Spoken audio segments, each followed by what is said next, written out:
সংগ্রামী সিনিয়র যুগ্ম মহাসচিব অ্যাডভোকেট রুহুল কবির রিজভী আহমেদ।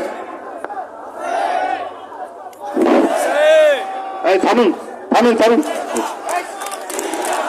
সংগ্রামী সভাপতি ঢাকা মহানগর দক্ষিণ বিএনপির সদস্য সচিব স্নেহাস্পদ তানভীর আহমেদ রবিন, উপস্থিত রয়েছেন বাংলাদেশ জাতীয়তাবাদী দলের জাতীয় স্থায়ী কমিটির সদস্য, সাবেক মেয়র, সাবেক মন্ত্রী এবং এই এলাকার ধানের শীষের প্রার্থী মির্জা আব্বাস।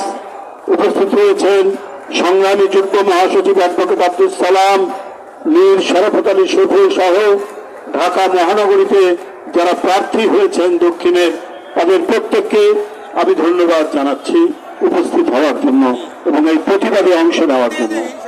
উপস্থিত বন্ধুরা এবং গণমাধ্যমের সাংবাদিক ভাইরা, আমি শুধু একটা প্রশ্নই করব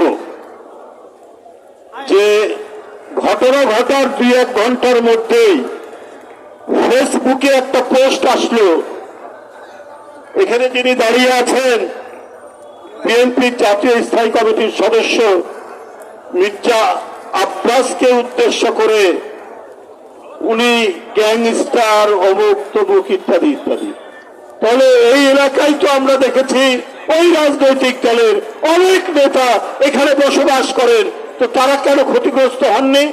অনেক বড় বড় নেতা এই শান্তিনগর, শাহজাহানপুর, খিলগাঁও এই অঞ্চলেই বসবাস করতেন, আমি নিজে দেখেছি।